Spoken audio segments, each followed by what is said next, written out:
Welcome back दोस्तों। आज मैं आपके सामने रिसेंटली बंगाली लैंग्वेज में रिलीज हुई एक ड्रामा हॉरर टाइप की मूवी को लेकर आया हूँ, जिसका नाम है भूतो पूर्वो। तो अब चलिए फटाफट से वीडियो को स्टार्ट कर लेते हैं। उससे पहले लुटा दो प्यार, फॉलो ऑन इंस्टाग्राम। कहानी की शुरुआत में ही आधी रात के समय विभूति नाम के एक बंदे को दिखाया जाता है जो एक तांत्रिक होता है। फिलहाल इस विभूति के पास नीलकंठा हलदार नाम का एक बंदा आता है। थोड़ी देर के बाद शशिधर नाम का एक और बंदा भी यहाँ पर आता है। इस घर के अंदर आते ही ये लोग अपना अपना इंट्रोडक्शन करने लगते हैं। विभूति इन दोनों से कहने लगता है कि एक्चुअली मुझे बहुत ही लंबी लंबी बातें करना बहुत पसंद है, लेकिन मेरे पुराने कुछ फ्रेंड्स मुझसे दूर हो गए, इसलिए मैं नए फ्रेंड्स बनाने की कोशिश में लगा रहता हूँ। जब कुछ लोग एक दूसरे में लंबी लंबी बातें करते हैं तो वो सारी बातें दिल से आती है। उनकी बातों से उनका कैरेक्टर भी पता चलता है। तो चलिए इस बारिश के मौसम में कुछ लंबी बातें करते हैं। पहले नीलकंठा जी आप अपनी कहानी सुनाइए। नीलकंठा कहने लगता है क्या पहले मैं आपको कहानी सुनाऊं उससे पहले एक बात पूछना चाहता हूँ, क्या आप दोनों शादीशुदा हो?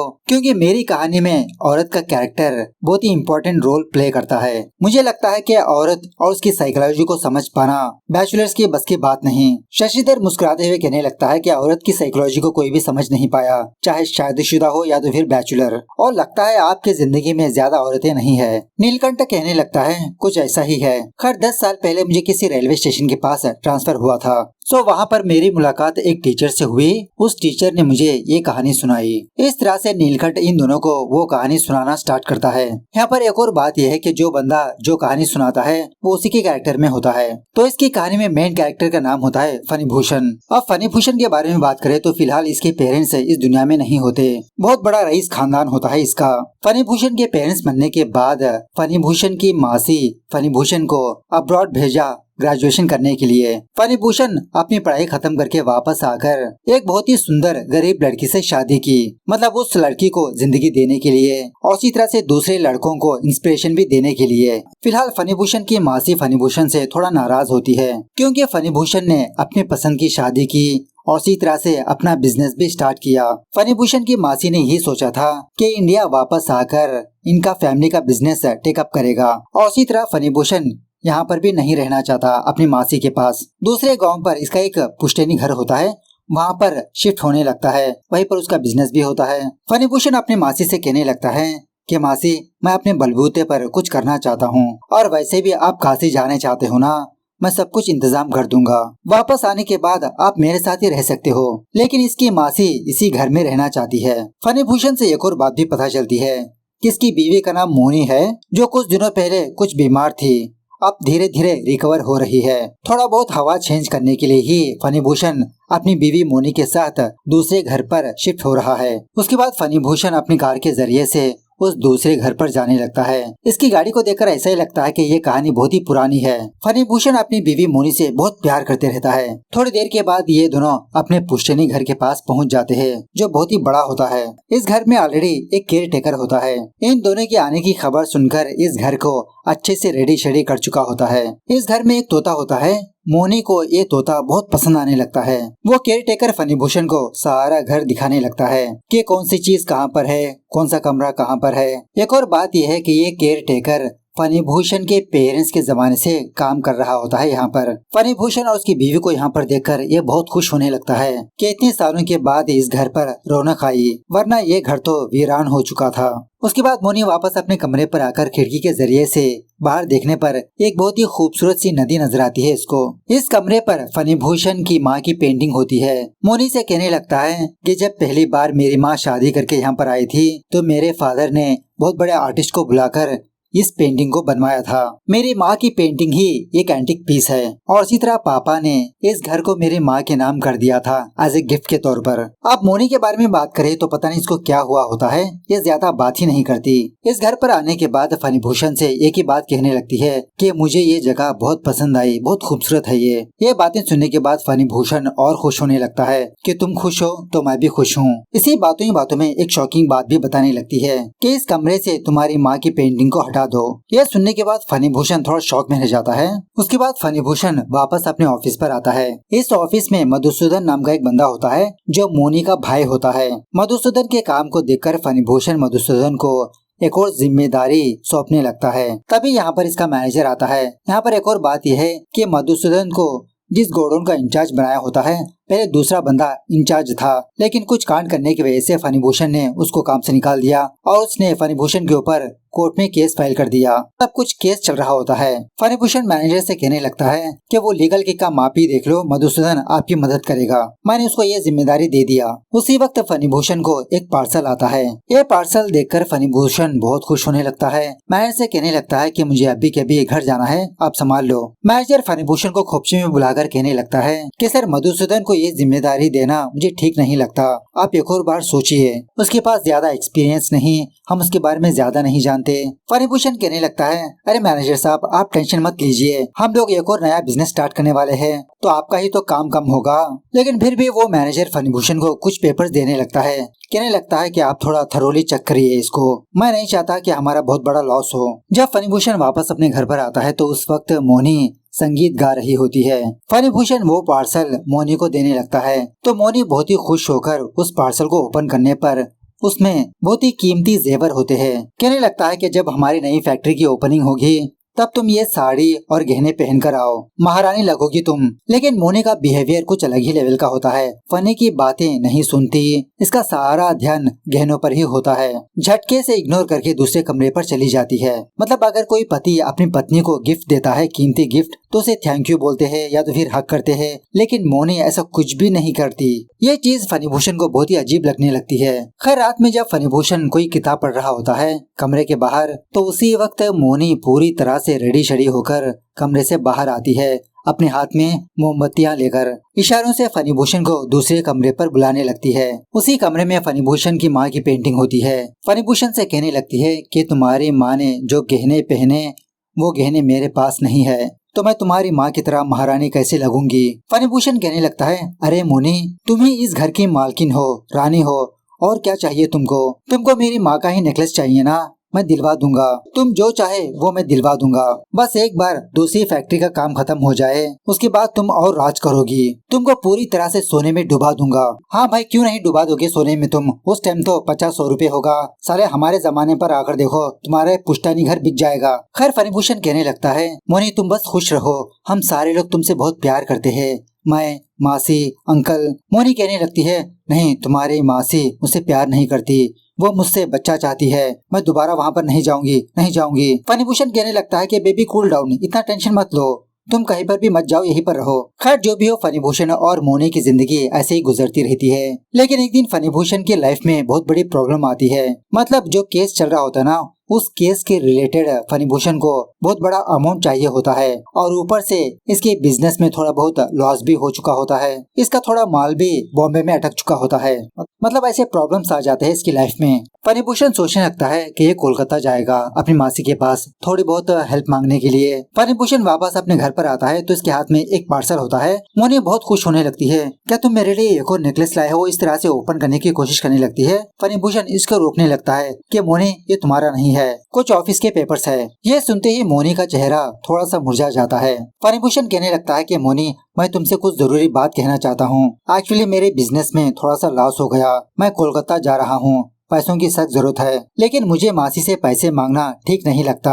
मैंने तुमको जो जेवर दिया, अगर वो दे दोगी तो थोड़ी बहुत हमारी प्रॉब्लम सॉल्व हो सकती है। बिजनेस रिकवर करने के बाद मैं तुमको और भी गहने दिलवाऊंगा। यह सुनने के बाद मोनी बहुत ही अजीब तरह से रिएक्ट करने लगती है। नहीं, मैं अपने गहने नहीं दूंगी, वो मेरे गहने हैं, मैं रानी बनना चाहती हूँ। इस तरह से अपने आप को कमरे में लॉक कर लेती है। फनी भूषण कहने लगता है, ठीक है मोनी, तुम अपने गहने मत दो, मैं कोलकाता जा रहा हूँ, एटलीस्ट मुझे बाय तो बोलने दो। लेकिन वो बेवड़ी मोनी दरवाजा ओपन ही नहीं करती। लगता है यह सारी पागल है। खैर उसके बाद मोनी घर के केयर टेकर को बुलाकर कहने लगती है कि आप मधुसूदन को इन्फॉर्म करिए कि कल वो मेरे पास आए एक बार। सो वो मधुसूदन उसी तरह से मोनी के पास आता है घर पर। मोनी मधु से कहने लगती है कि आज रात तुम मुझे मेरे पिताजी के प्लेस पर ले चलो। मधु शॉक में रह जाता है, क्या मैं तुमको ले चलूं? मोनी कहने लगती है, हाँ, तुम मुझे घर के पास ड्रॉप करके बाद में तुम चले जाओ। इन दोनों की बातों से हमको ये बात पता चलती है कि ये दोनों भाई बहन है ही नहीं, ये दोनों कोई चोर टाइप के बंदे होते हैं। शायद मोनी ने जानबूझकर फनी को अपने प्यार के जाल में फंसाया, उसके पैसों से एंजॉय करने के लिए, और मोनी का साथ ये मधु भी दे रहा होता है। अब जब फनी भूषण को बिजनेस में लॉस हुआ तो उसके गहने वापस मांगने लगा। तो जब तक फणिभूषण कोलकाता से वापस आएगा ये अपने गहने छुपाना चाहती है। तो बाहर वालों को तो ये बात बता नहीं सकती, मधुसूदन ही इसका एक लौता ऑप्शन होता है। आज रात मोनी भागने का प्लान बनाती है, अपने सर्वेंट से कह देती है कि तुम किसी मेले पर चले जाओ। रात होने के बाद वो मधुसूदन बोट के जरिए से नदी के पास मोनी का इंतजार करने लगता है। मोनी घर से जाने से पहले फणिभूषण को एक लेटर छोड़कर जाती है। मोनी को देखकर मधु पूछने लगता है, तुम तो खाली हाथ आ गई। मोनी तो सारे जेवर अपने बदन पर ही पहन के रखी होती है, अगर बक्से होंगे तो कोई चुरा भी सकता है। मधु तो शौक में रह जाता है। उसके बाद ये दोनों यहाँ से निकल लेते हैं। दूसरी तरफ फणिभूषण को लकीली थोड़े बहुत पैसे अरेंज हो जाते हैं। जब वो वापस अपने घर पर आता है तो मोनी इसको नजर ही नहीं आती। गहनों के सारे डिब्बे खाली पड़े होते हैं। शौक में रह जाता है ये। मोनी की चिट्ठी को देखता है तो इसमें यही लिखा होता है कि मैं तुम्हें छोड़कर जा रही हूँ। अब बेचारा फणिभूषण मोनी से बहुत प्यार किया करता था। मोनी जाने के बाद ये डिप्रेशन में आ जाता है। ढंग से काम पर नहीं जाता, हमेशा दारू पीता, कमरे में अकेला बैठा रहता। फणिभूषण ऑलरेडी मोनी के बारे में पता करने की कोशिश करने लगता है, लेकिन मोनी का कहीं पर भी पता नहीं होता और इसी तरह से मधुसूदन का भी। इसी दरमियान में एक दिन फणिभूषण को कोलकाता से एक और पार्सल आता है। इस पार्सल में वही एक कीमती गहना होता है जो इसकी माँ ने पहना था। मतलब कोलकाता से आने से पहले इस गहने को ऑर्डर किया था मोनी को गिफ्ट देने के लिए। अब मोनी ही इस घर में नहीं रही तो इस गिफ्ट का क्या करेगा। इस गहने को देखकर भी फणिभूषण इतना खुश नहीं होता। खैर एक रात जब फणिभूषण सो रहा होता है तो उसको कुछ आवाजें सुनाई देने पर अपने कमरे से बाहर जाता है तो इसको एक औरत नजर आती है। वो औरत उसको दूसरे कमरे पर ले जाती है, वही जहाँ पर फणिभूषण की माँ की पेंटिंग होती है।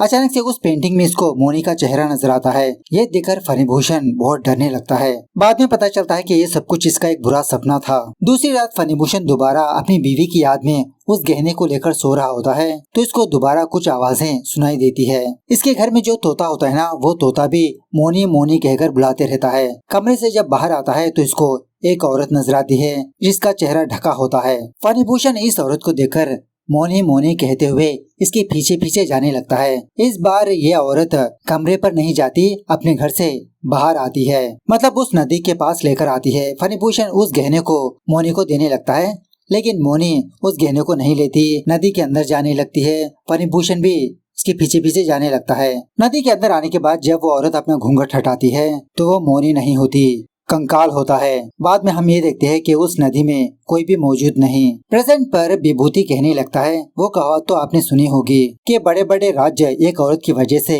सर्वनाश हो गए थे। तो ये कहानी तो एक बहुत ही मामूली चीज है। एक औरत के अंधे प्यार ने उसको बर्बाद कर दिया। शायद मोनी मरने के बाद उसकी आत्मा को शांति नहीं मिली, इसलिए वो अपनी इच्छा पूरी करने के लिए फणिभूषण को भी अपने साथ ले गई। उसके बाद शशिधर से कहने लगता है कि तुम कोई अपनी कहानी सुनाओ। शशिधर कहने लगता है कि अभी तो रात बहुत ही लंबी है ना, मेरी कहानी भी बहुत ही लंबी है, क्यों ना आप अपनी कोई कहानी सुनाओ। विभूति कहने लगता है कि मेरी तो पर्सनली कोई कहानी नहीं है, लेकिन मैं एक बंदे की कहानी को जानता हूँ जो बिल्कुल मेरी तरह ही है। इस तरह से तारानाथ नाम के एक बंदे की कहानी सुनाने लगता है। एक्चुअली तारानाथ को बहुत ही अजीब के सपने आया करते थे। उन सपनों में ये कोई तंत्र विद्या को देख रहा होता है। अब बार बार यही सपना नजर आना ये कोई आम बात तो नहीं होती। जब से इसने होश संभाला इसकी यही चाहत होती है कि ये सन्यासी बने, लेकिन इसके पास कोई गुरु नहीं होता। तो एक दिन तारानाथ अपने गुरु की तलाश में निकल जाता है। कभी इस गांव पर जाता, कभी उस गांव पर जाता। इसी दरमियान में एक गांव पर आने के बाद इसको एक औरत के बारे में पता चलता है जो कब्रिस्तान में ही रहती है। तारानाथ उस कब्रिस्तान पर जाकर उस औरत से मुलाकात करता है। कहने लगता है कि माँ, मेरा नाम तारानाथ है, मैं बहुत ही दूर से आया हूँ, तुम मुझे मेरा शिष्य बना लो, तुम्हारे लिए एक छोटा सा गिफ्ट भी लेकर आया हूँ। इस तरह से कुछ केले वगैरह देने लगता है, लेकिन वो औरत इन खाने की चीजों को दूर फेंक कर इस तारानाथ को बहुत मारने पीटने लगती है। चल भाग यहाँ से, पागल कहीं के। इस तरह से तारानाथ को दौड़ा दौड़ा कर यहाँ से भगा देती है। उसके बाद तारानाथ उसी गांव के एक पेड़ के पास स्टे करने लगता है। एक्चुअली तारानाथ एक ब्राह्मण होता है। तारानाथ को देखकर एक बंदा इसके पास आता है, मतलब ब्राह्मण है, ऊंची जाति वाला, इसकी मदद करने के लिए आता है। लेकिन ये तारानाथ जात पात पर इतना यकीन नहीं करता। यही मानना होता है कि सारे लोग इंसान है, एक दूसरे की मदद करना चाहिए। खैर रात होने के बाद तारानाथ दोबारा उसी शमशान घाट पर जाकर उस पागल औरत से मुलाकात करके रिक्वेस्ट करने लगता है कि माँ, तुम मुझे अपना शिष्य बना लो। एक्चुअली लोगों का कहना ये होता है कि ये पागल औरत तांत्रिक विद्या जानती है, इसके बारे में सुनकर ही तारानाथ इसके पास आता है, लेकिन वो औरत तारानाथ को दोबारा बहुत मार पीट कर यहाँ से भगा देती है। तारानाथ डिसाइड कर लेता है कि सुबह होने के बाद ये वापस लौट जाएगा, लेकिन उसी रात तारानाथ को एक सपना आता है। उस सपने में वही औरत इसको नजर आकर कहने लगती है कि मैंने तुमको मारा ना, तुमको बहुत दर्द हुआ ना, कोई बात नहीं, कल सुबह तुम मेरे पास आ जाना। सुबह होने के बाद तारानाथ दोबारा उसी औरत के पास जाकर यही बात कहने लगता है, अब तो तुम अपना शिष्य बना लो, कल रात तुम मेरे सपने में आई थी, तुमने ही मुझे बुलाया। लेकिन ये औरत तारानाथ को दोबारा डांटने लगती है कि गाँव वाले कहते हैं कि मैं पागल हूँ, साले तो यहाँ पर तू पागल है। लेकिन तारानाथ बहुत रिक्वेस्ट करने पर वो औरत कहने लगती है, चलो ठीक है, पहले मैं तुम्हारा टेस्ट लेती हूँ, बाद में डिसाइड करूंगी कि तुमको मेरा शिष्य बनना है या नहीं। पहले तुम ये बताओ कि तुम क्या खाना चाहते हो। तो तारानाथ बहुत ही लजीज आइटम्स बताने लगता है। ऊपर से ये काफी दिनों से थोड़ा बहुत भूखा भी होता है। वो औरत जलती हुई चिता से कुछ कोयला तारानाथ के सामने लाकर इसको खाने के लिए कहती है, ये देखो, ये रहे तुम्हारे लड्डू, एप्पल, संतरे, खाओ। तारानाथ उसी तरह से उन चीजों को खाकर थूकने लगता है। वो औरत डांटने लगती है, अरे भुक्कड़, जाओ यहाँ से, तुम कभी भी साधना नहीं कर सकते। लेकिन उसी रात तारानाथ को दोबारा उसी औरत का सपना आता है। वो औरत दोबारा तारानाथ को अपने पास बुलाती है। तो इस बार तारानाथ अपनी नींद से जाकर दोबारा उसी औरत के पास जाता है। वो औरत तारानाथ को घसीटते हुए किसी दूसरी जगह पर लाकर कहने लगती है, तुम एक काम करो, मुझे मार दो, मेरी लाश के साथ तुम साधना करो, तभी तुम्हारी इच्छा पूरी होगी। तारानाथ कहने लगता है, नहीं माँ, मैं ये काम नहीं कर सकता, मैं हत्यारा नहीं हूँ। वो औरत कहने लगती है, तो फिर एक और काम करो, मेरे शरीर के साथ एंजॉय करो, हम दोनों एक होंगे तो मेरी शक्ति तुम्हारे अंदर आएगी। ये सुनने के बाद दोबारा ये शौक में जाता है। उसी वक्त तारानाथ उस औरत का एक असली चेहरा देखता है, एक देवी माँ का चेहरा। ये रूप देखकर वो डर के मारे भागकर किसी दूसरी जगह पर बेहोश गिर जाता है। जब ये होश में आता है तो वो औरत कहने लगती है कि 2 दिन के बाद अमावस्या है, मेरे पास आ जाना। 2 दिन के बाद तारानाथ दोबारा उसी औरत के पास जाता है। वो औरत तारानाथ से कहने लगती है कि साधना करना तुम्हारे बस की बात नहीं, क्यों तुम मेरे पीछे पड़े हो। तारानाथ कहने लगता है, नहीं माँ, तुम जो कहोगी मैं वही करूँगा, तुम मुझे अपना शिष्य बनाकर तंत्र विद्या सिखाओ। लेकिन माँ, मैं किसी इंसान को नहीं मार सकता। वो औरत कहने लगती है, अरे फिक्र मत करो, कल रात मैंने तुम्हारा टेस्ट लिया था। एक काम करो, आज रात नदी से बहते हुए एक लाश आएगी, उस लाश को लेकर तुम मेरे पास आओ। रात होने के बाद शॉकिंगली एक औरत की लाश उस नदी के किनारे पर होती है। तारानाथ उस लाश को इस औरत के पास लेकर आता है और उसी तरह कुछ चीजें भी लाने के लिए कहा था इसने, वो सारी चीजें लेकर आता है। उसके बाद वो औरत कहने लगती है कि उस नदी में जाकर 3 बार डुबकी लगाकर सफेद कपड़े पहन कर आओ। तो तारानाथ उसी तरह से नदी में नहाकर इस औरत के पास आता है। वो औरत कहने लगती है, अब तुम इस लाश के ऊपर बैठकर साधना स्टार्ट करो। साधना के दौरान तुमको काफी सारी चीजें नजर आएंगी, लेकिन तुमको भटकना नहीं है। रिचुअल के दरमियान में हाकिनी नाम की एक औरत भी तुम्हारे पास आएगी जो बहुत ही खतरनाक है, लेकिन तुमको अपना काम करते रहना चाहिए। तुम्हारी साधना खत्म होने के बाद वो सारी काली शक्तियाँ तुम्हारे वश में होंगी। तारानाथ उसी तरह से साधना स्टार्ट करने लगता है। साधना के दरमियान में इसको सरुषि नाम की एक शक्ति नजर आने लगती है। कहने लगती है कि मैं तुम्हारी साधना से प्रसन्न हुई। वो शक्ति इसको बहलाने की कोशिश करने लगती है कि अब तुमको और साधना करने की जरूरत नहीं। एक्चुअली यहाँ पर बात यह है कि साधना के दरमियान में कुछ शक्तियाँ इसके सामने आती रहेंगी, लेकिन तारानाथ को हाकिनी को कंट्रोल करना होगा। इसके काफी सारे स्टेजेस होते हैं। तारानाथ जिस औरत की लाश पर बैठा होता है, वो शक्ति उसी की शक्ल में आकर इससे बातचीत करती रहती है कि मैं तुम्हारी साधना से प्रसन्न हुई, अब तुम उस जगह से उठ जाओ, बोलो तुम क्या चाहते हो। इसी दरमियान में इसको अपनी असली शक्ल भी दिखाने लगती है। इसका ये रूप देखकर तारानाथ डर कर वहाँ से भागने लगता है। वो पागल औरत पूछने लगती है, क्यों रे, क्या हुआ। तारानाथ उस शक्ति के बारे में बताने लगता है कि वो शक्ति मुझे नजर आई। वो औरत कहने लगती है कि मैंने कहा ना कि बुरी शक्तियाँ तुमको बहलाने की कोशिश करेंगी। स्वदेशी शक्ति को देखना इतना आसान नहीं। मैंने पहले बता दिया ना कि साधना तुम्हारे बस की बात नहीं। शॉकिंग बात यह है कि ये सब कुछ उस औरत का एक इल्यूजन होता है। मतलब तारानाथ इसी औरत के पास बैठा होता है, रात ही नहीं हुई, इसने लड़की की लाश को लेकर भी नहीं आया। ये सारी चीजें इसका एक टेस्ट होता है। कहने लगती है कि तुम तो मेरे टेस्ट में फेल हो गए, अब असली साधना कैसे करोगे, वापस लौट चले जाओ। लेकिन तुम इतनी दूर आए हो तो मैं तुमको कुछ शक्तियाँ दूंगी। इस तरह से अपनी कुछ शक्तियाँ तारानाथ को देने लगती है। उसके बाद तारानाथ को वो औरत कभी नजर ही नहीं आई। प्रेजेंट पर विभूति भी कहने लगता है कि मैंने भी अपनी लाइफ में काफी सारी साधनाएं करने की कोशिश की थी, लेकिन हर एक साधना का एक मूल्य चुकाना पड़ता है। उसके बाद शशिधर एक कहानी सुनाने लगता है। एक बहुत बड़ा स्मगलर है जो नीचे से ऊंचाइयों तक पहुंचा। सारे लोग उसको सर के नाम से ही जानते हैं। तो उस सर के 2 मेन आदमी होते हैं, रघु और पुनिंदो। पुनिंदो उस सर का एक ट्रम्प कार्ड जैसा होता है, ज्यादा जरूरत पड़ने पर ही उसका इस्तेमाल करता है। सो उसी तरह से एक दिन वो सर पुनिंदो को अपने पास बुलाया, क्योंकि रघु को जिस काम के लिए भेजा था वो रघु मर चुका होता है। वो पुनिंदो अपने सर के पास आकर पूछने लगता है कि सर ये सब कुछ कैसे हुआ। उसका सर कहने लगता है कि तुम जानते हो ना, रघु बड़ी से बड़ी इमारतें आसानी से चढ़ सकता है, सिर्फ 2 माले की बिल्डिंग से वो नीचे गिरकर मर गया, उसकी गर्दन टूट गई थी, मैंने उसको एक घर पर एक काम के लिए भेजा था। पुनिंदो पूछने लगता है कि वहाँ पर गार्ड्स कितने थे। इसका सर कहने लगता है ज्यादा नहीं, सिर्फ एक गार्ड, एक सर्वेंट और एक औरत। बाद में रियलाइज हुआ मुझे इस काम के लिए पहले तुमको भेजना चाहिए था, क्योंकि तुम ही इस काम के लायक हो। उस घर में एक विधवा औरत है, तिलोत्तमा। उस बड़े वाले घर पर एक छोटी सी मंदिर है, उस मंदिर में भगवान कृष्ण की मूर्ति है, लेकिन वो मूर्ति नकली है, लेकिन असली मूर्ति तो तिलोत्तमा के कमरे में है। पता है तुमको इसकी कीमत कितनी है? 67 लाख। मैंने उसी मूर्ति को चुराने के लिए रघु को भेजा, लेकिन वो रघु मर गया। अब तुम तो लड़कियों के मामले में माहिर हो, तो तुम अपना दिमाग इस्तेमाल करके उस घर में घुसकर उस मूर्ति को चुरा कर लेकर आओ। अलमारी की चाबी सिर्फ तिलोत्तमा के पास ही होती है, तो तुम्हें उस चाबी से ही अलमारी को ओपन करके उस मूर्ति को चुराना होगा।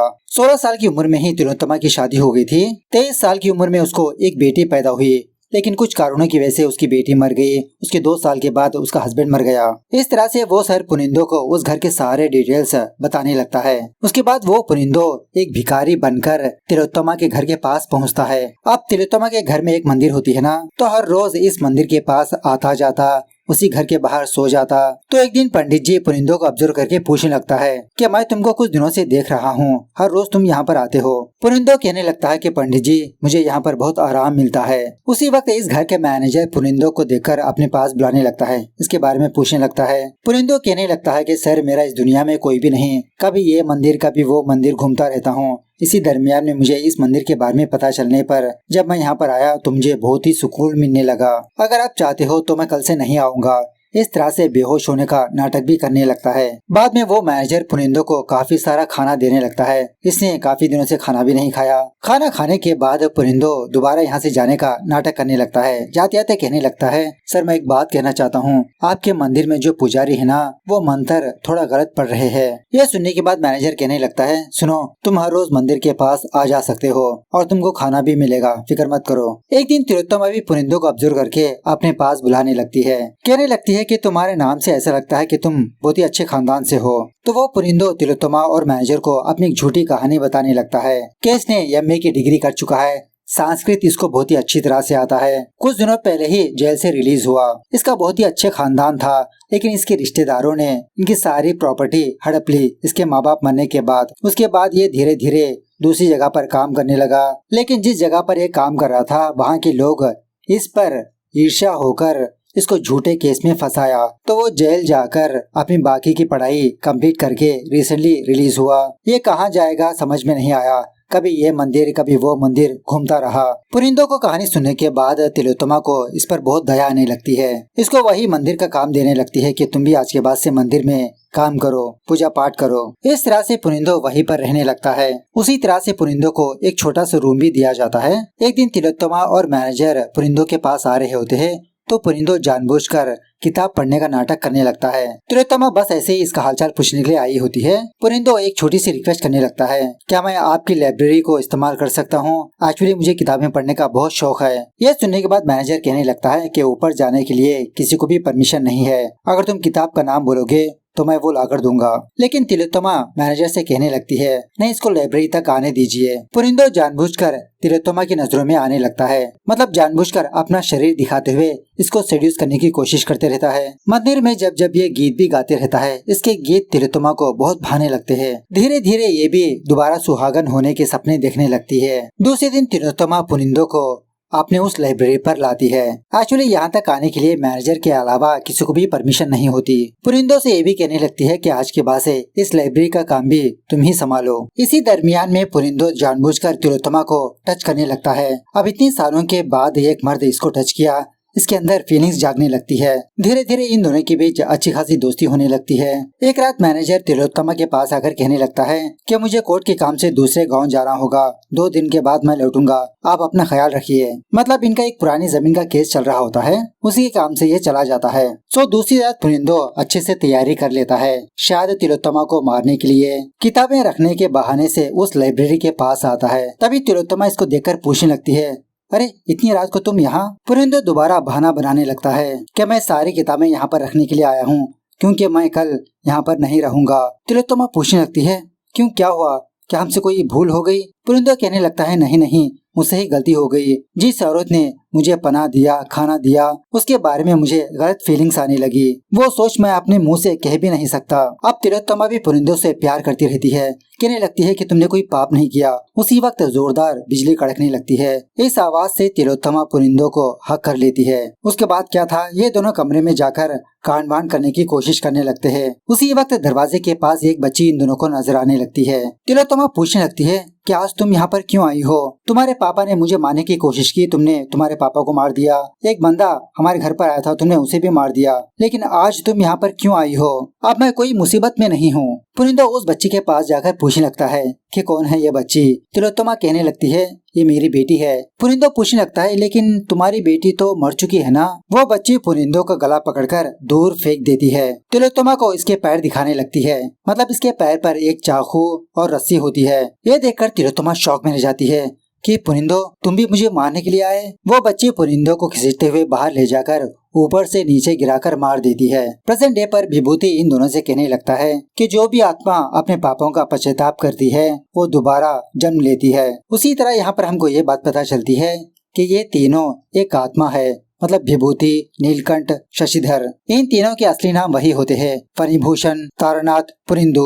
अब तारनाथ एक तांत्रिक होने की वजह से इसकी आत्मा इसी दुनिया में होती है। टाइम पास करने के लिए बाकी आत्माओं को अपने पास बुलाकर इनकी कहानियाँ सुनते रहता है। सुबह सवेरे होने के बाद इन तीनों की आत्मा यहाँ से गायब हो जाती है। उसी कमरे में हम उस तारानाथ की फोटो को भी देखते हैं जो बूढ़ा होकर मर चुका होता है। अब मूवी देखकर हमको ये बात पता चली कि साले भूतों की भी एक मीटिंग चलती है, एक दूसरे में गपशप लड़ाते हैं। स्पेशली वो बंदा तारानाथ भूतों को इनवाइट करके अपने घर पर बुलाकर इनकी कहानी सुनते रहता है। सो मूवी कैसी लगी कमेंट करके बताना जरूर। मिलते हैं अगली वीडियो में, तब तक take care, bye bye, see you soon.